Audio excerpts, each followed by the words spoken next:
እንዴ ቤተሰብ እዚህ ድረስ መጥቼማ ላንድ ሳላረጋ ልመለስም ብዬ ይኸውላችሁ እንደምታዩኝ ወደ ላይ ወረታች ራስ ሰቃዩት one's in LA one's in New York one's in DC and one's down at Kennedy Space Center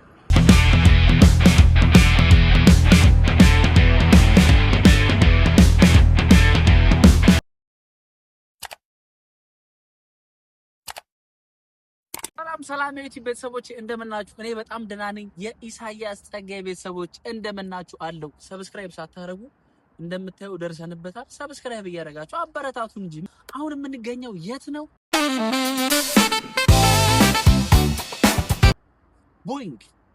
ቦይንግ ነው ያለነው ያው ተብዬ ነው የመጣሁት እርግጠኛ ነኝ አሪፍ ጊዜ እንደምናሳልፍ አልጠራጠርም ቀጥታ ወደ ቪዲዮ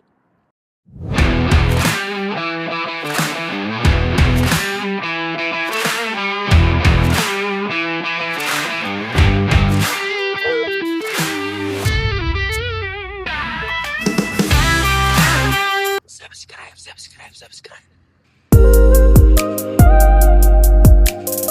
ፋሚሊ ወደ ውስጥ እንደገባን በመጀመሪያ ትኬት እንቆርጣለን You're going to go down the hall this way all the way and then go to your left እዚህ ጋር ደግሞ ልጅቷ እየገለጸችልን ያለችው የት እንደምንሄድ ቦታዎችን ነው ቤተሰብ እንግዲህ ዛሬ ዘሙዚየም ፍላይት ጉብኝት እናደርጋለን እዚህ ታሪካዊ አውሮፕላኖች የህዋ ቴክኖሎጂና አቪዬሽኖችን እናያለን ማለት ነው እኔም የራሴን ተሞክሮ አካፍላችኋለሁ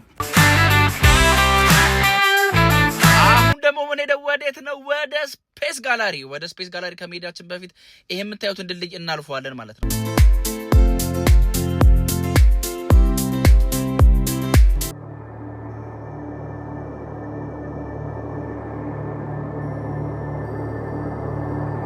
በምስሉ ላይ እንደምትመለከቱት ናሳ ወይንም ናሽናል ኤሮቲክ ኤንድ ስፔስ አድሚኒስትሬሽን ማለት ነው ይሄም ማለት በአማርኛ ሲተረጎም የአሜሪካ ብሔራዊ የአየርና የጠፈር አስተዳደር ማለት ነው ስለ አሜሪካን የጠፈር ጉዳዮች የሚያከናውንና የቴክኖሎጂ ምርምር የሚያደርግ ትልቅ ድርጅት ማለት ነው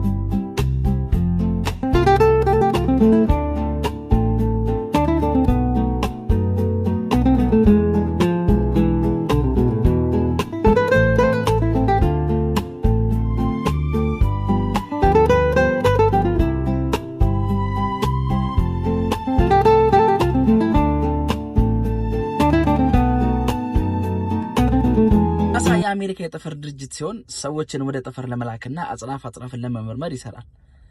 በታሪክ ውስጥ ናሳ እጅግ ታላቅ ስራን አድርጓል። ለምሳሌ በአፖሎ ፕሮግራሙ ሰዎችን ወደ ጨረቃ ልኳል። እንዲሁም በኢንተርናሽናል ስፔስ ስቴሽን ውስጥ ሰዎችን በጠፈር ላይ እንዲኖሩ ምርምር ያደርጋል ማለት ነው።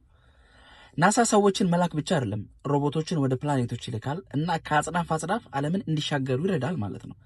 እናንተስ ምን ትላላችሁ ቤተሰብ? ወደ ስፔስ መሄድ ትፈልጋላችሁ? ፍላጎት ካላችሁ ኮሜንት ላይ አስቀምጡልኝ።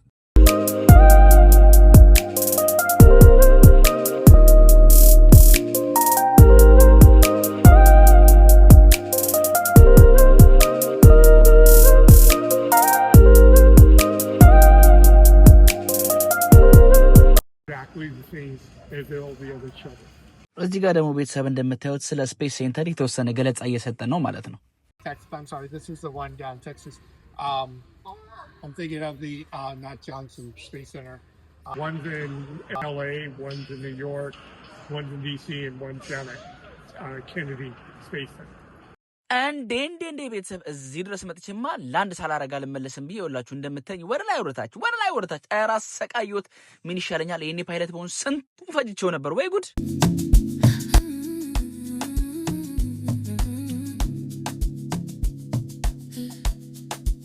አሁን ደግሞ የተለያዩ አውሮፕላኖች የሚገኙበት ቦታ ነው ያለነው ማለት ነው በለው ወደ አውሮፕላን ለመግባት ማላረገው ጥረት የለም መቼም አውሮፕላኑን ባላበራውም ገብቼ ሊዮ ብዬ ደፍ እያልኩላችሁ ነው እንደምታዩኝ ከለንደን ወደ ኒውዮርክ በ3 ሰዓት ብቻ መድረስ ይቻላል ብትባሉ ታምናላችሁ ቤተሰብ የሚገርም እኮ ነው ይሄንን ያደረገው በአለማችን በጣም ፈጣኑ የተሳፋሪዎች አውሮፕላን ኮንኮርድ ወይም ብሪቲሽ ኤርዌይ ብቻ ነው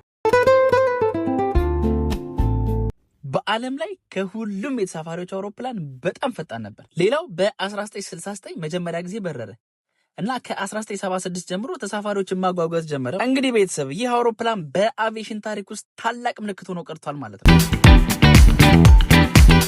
ከብዙ አውሮፕላኖች በተለየ መልኩ 20% ያነሰ ነዳጅ ይጠቀማል ይህ ዘመናዊ አውሮፕላን ድሪም ላይነር ነው። ፋሚሊ ይህን አውሮፕላን የሰራው ቦይንግ የተባለ የአሜሪካን ኩባንያ ነው። ሌላው ደግሞ ረጅም ርቀት መብረር ይችላል። ከ240 እስከ 300 ድረስ ተሳፋሪዎችን ሊይዝ ይችላል። አንድ አውሮፕላን 2 ፎቅ እንደሚኖረው ታውቃላችሁ? ይህ ልዩ ቅርጽ ያለው ቦይንግ 747 ነው። ይህ አውሮፕላን በቦይንግ ኩባንያ ተሰርቶ በፈረንጆች አቆጣጠር በ1969 ዓ.ም ለመጀመሪያ ጊዜ ወደ ሰማይ ተነሳ። በአንድ ጊዜ ከ400 እስከ 600 ተሳፋሪዎች መሸከም ይችላል። የሚገርማችሁ ስለዚህም ሰዎች ምን ብሎ የጠሩት ነበር? ኩዊን ኦፍ ዘ ስካይስ ይሉት ነበር። በመግቢያው ላይ እንደነገርኳችሁ ከሌሎች አውሮፕላኖች ለየት የሚያደርገው ነገር ደግሞ ምንድነው? ከፊቱ ላይ 2 ፎቆች መኖሩ ነው። ሌላው ደግሞ ምንድነው? ከፍተኛ ፍጥነቱ በሰዓት 900 ኪሎ ሜትር ያህል ሲሆን ረጅም ርቀት ለመጓዝ ይጠቅመዋል ማለት ነው። እንግዲህ የነበር ቦይንግ 747 በጣም ትልቅና አስደናቂ አውሮፕላን ነው። እኔ ግን አንድ ጥያቄ አለኝ። እንዲህ ትልቅ አውሮፕላን ካለ ፓርኪንጉ የት ይሆን ግን? ስቀልድ ነው። ቪዲዮን ከወደዳችሁት ላይክ እና ሰብስክራይብ እንዳይረሳ።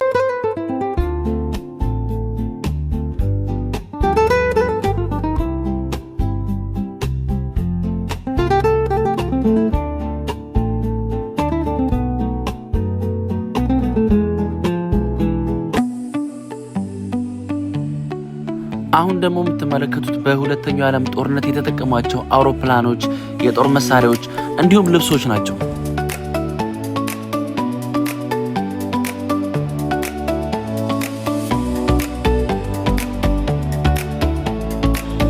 እንግዲህ ፋሚሊ የዛን ዘመን ሰው ሁኜ ውጊያውን ባልሳተፍ እንኳን እንደምትመለከቱኝ ታሪኩን እያዳመጥኩ ነው ማለት ነው።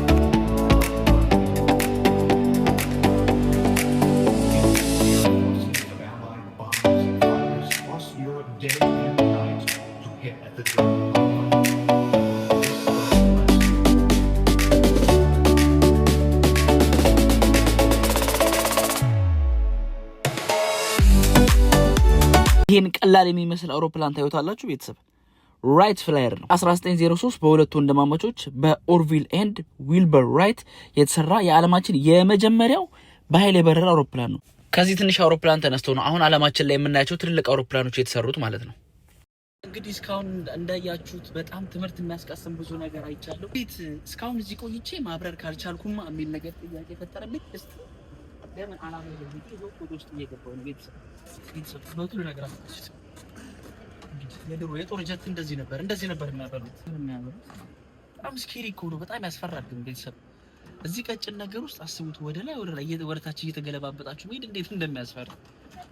አንድ ኦንሊ ዋን ነገር ነው የሚታየኝ፣ አንድ መቆጣጠሪያ ብቻ። በጣም ነው የሚያስፈራው።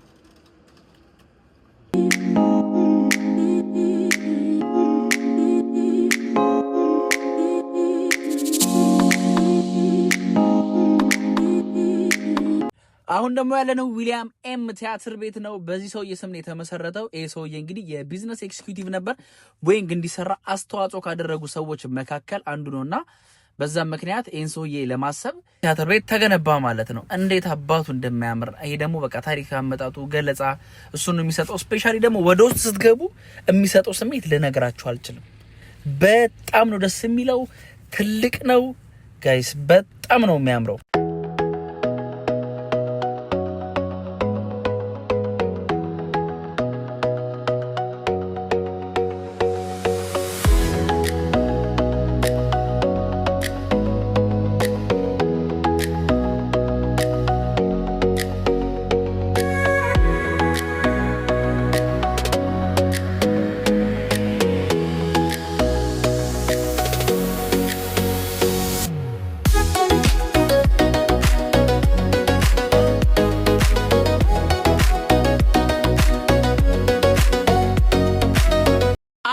ያለነው የት ነው?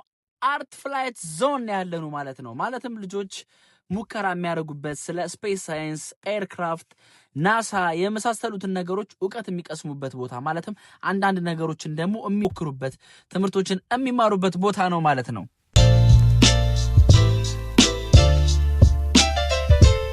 እንዳያችሁት በጣም አሪፍ የሚል ሳይንስን የተማርኩበት ጊዜ ነው።